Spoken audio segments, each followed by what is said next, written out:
Hello, everyone, and thank you, Alan, for coming and being willing to talk to me about sales coaching.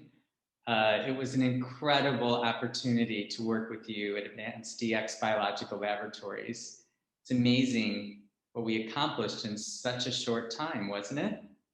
Yeah, I truly enjoyed it. It was my pleasure to work with you.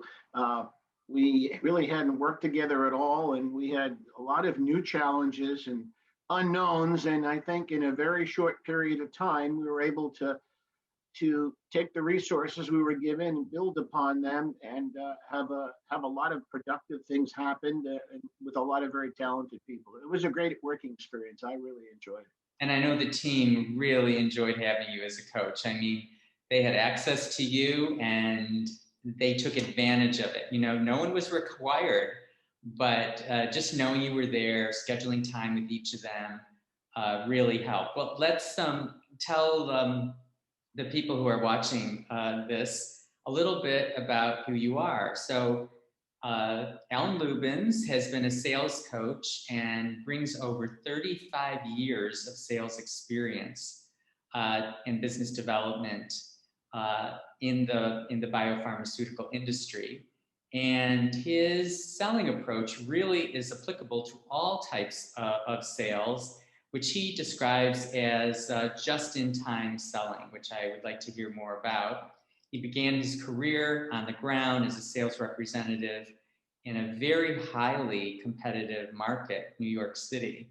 And then in the 1980s, went to Roche Diagnostics Systems, where he spent 40 years in his career there, was a top 10 sales performer, turned a $100,000 territory into a $10 million territory in just a few short years, has had a tremendous track record, having sold over $539 million worth of products in his career.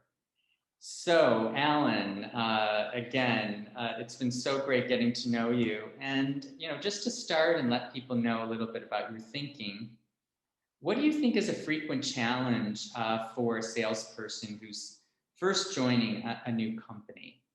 Well, thank you very much for all those kind words to begin with. And to answer your question, when I coach people, new salespeople, the most frequent challenge that I see is understanding and building relationships. And those relationships are critical for anyone to do business. There are really three kinds of relationships. There's a relationship with your manager, there's a relationship with your customer, and then there's a relationship with the people who work inside your company. And the first one, of course, is the role or the relationship of the role with you and your manager. And that it revolves around one thing which we used to call, when I was at Roche, setting the right expectation. What do you expect me to achieve in 90 days? What do you expect me to achieve in 180 days? Is it realistic? Can I do it? What tools do I need to achieve it? And can I tell you what I need if I'm not getting the tools that I need to achieve it? Yes, I was successful here. That's why you hired me. But truth be told, you don't have the resources for me to hit the kind of sales that you're expecting. So here's what I need. So that's kind of the relationship with you and your manager, and how you want to have a good relationship so that your progress is linear, and it's linear in line with what the company expectations are. Setting the right expectations is so critical. So that's really important. The second point would be that of the customer. That's, people will say, is the most important. If you don't build trust with your customer, and meaning trust is a two-way street, they trust you and you trust them. It's both ways. If you don't build that, when you first meet your customer, it's going to be a great uphill challenge to sell them anything, much less expensive, highly biotechnical products. Well, what I found interesting when we were working together is you were able to build that trust very quickly with our clients. I remember specifically one of the Texas laboratories where it seemed like in one phone call you established this like great rapport with them. How do you do that? Well, everybody has their own personality and everybody has their own way of doing things.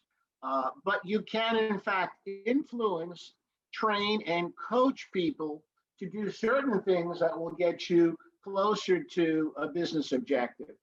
Um, there are people who have inherently accountability as one of their traits. If you hire the right salesperson, accountability should be high on the list. Uh, and I think that if you have accountability as one of your traits and you're corresponding or interacting with customers, they'll begin to see that this is a guy who has a value that I highly value, that I think can really make a difference if he represents my company. For example, accountability. I see it, I own it, I do it, I solve it.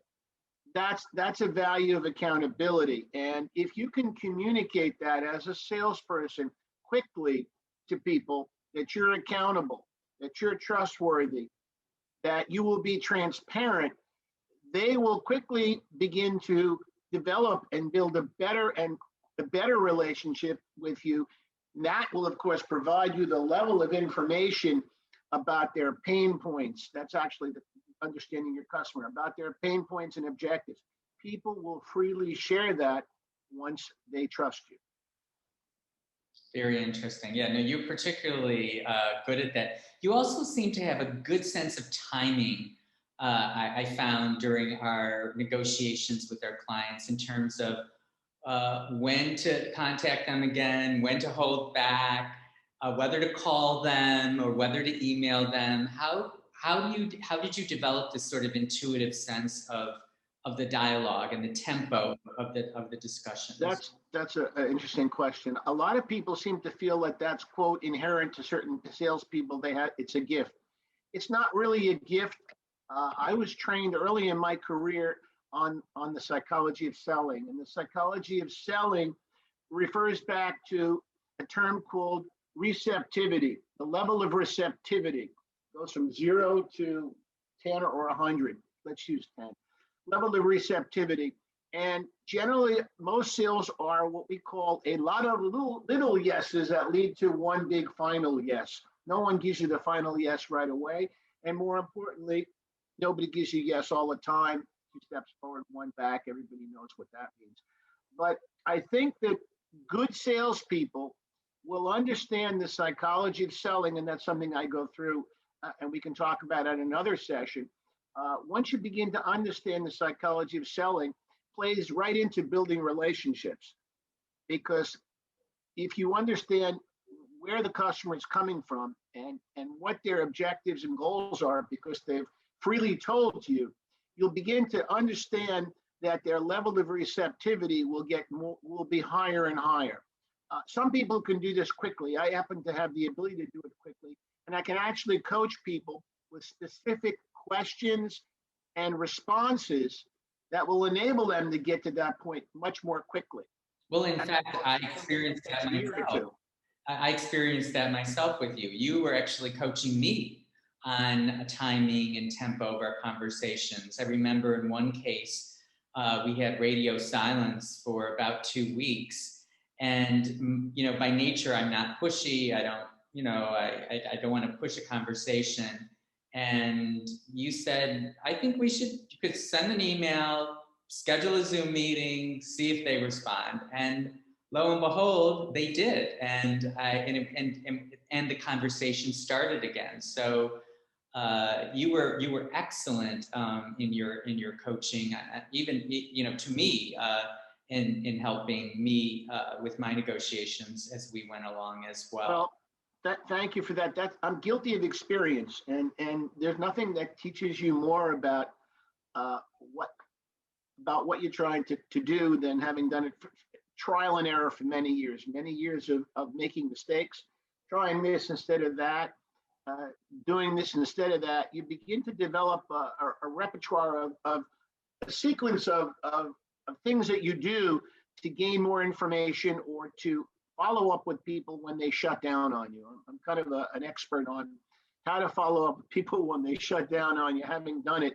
Try this, let's try that. And there are degrees of you call it pushiness, I call it aggressive action with people. Aggressive action is such that Some people just want to see how serious you are about your objective. Is this guy really serious or is not? And they see by the extent to which you continue to follow up with them that this is exactly what I want this guy to do in the field, follow up like that.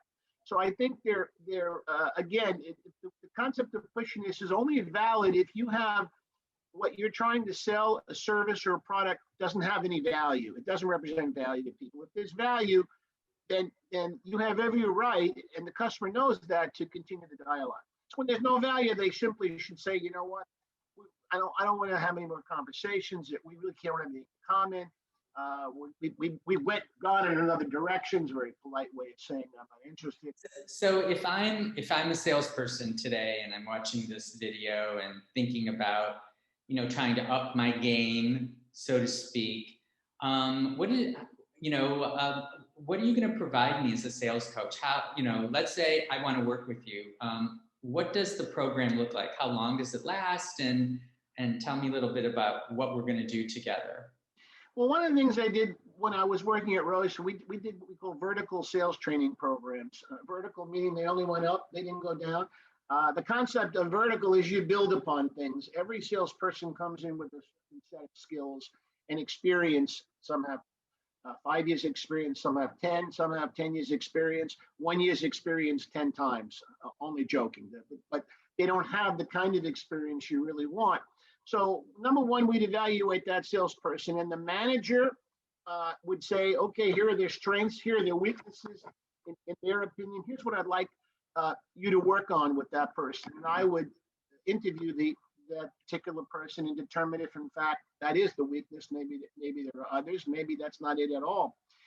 And then we would begin to work as colleagues on how they can go from point A to point B by sharpening the skill that they're deficient on, or giving them other options and techniques on how to elicit pain points, how to trial close the customer, how to do a summarization when you're speaking with the customer, summarizing all the benefits and asking them through tie downs, you're okay with that? How do you feel about that? Is that good? Will that work for you? Stuff like that.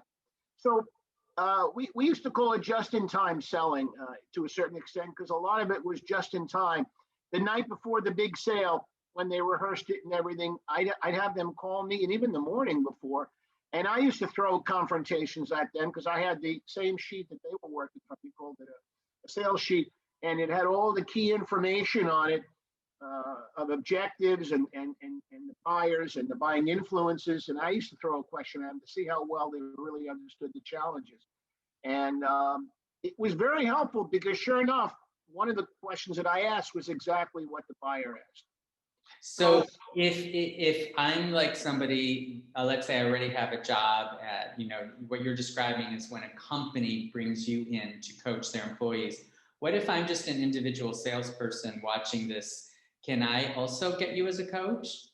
Yeah, and absolutely. I would be happy to work with, and do work with, individuals, not necessarily through a company, but people who want to improve their craft, up their game, make more money. Absolutely, do better. People go to graduate school to learn more education and get more information that helps them on their job. I can do the very same thing by sharing my experiences and my and successful skills that have worked well for me and could work well for them using their own personality. I'd be very happy to do that with people like that, and it would be a good investment in their future.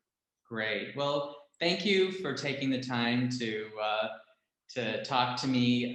This is really just an intro and a series of conversations that we're going to have, and we're going to post on LinkedIn, and we'll include your contact information so that if anyone is watching this and would like to hire you as their sales coach, or if a company would like you to work with some individuals, we'd love them to work with you. I know I had a fantastic experience with you, and looking forward to working with you again. So thanks again, and we'll talk next time. My pleasure. Nice talking with you. Thanks, Alan. Thank you.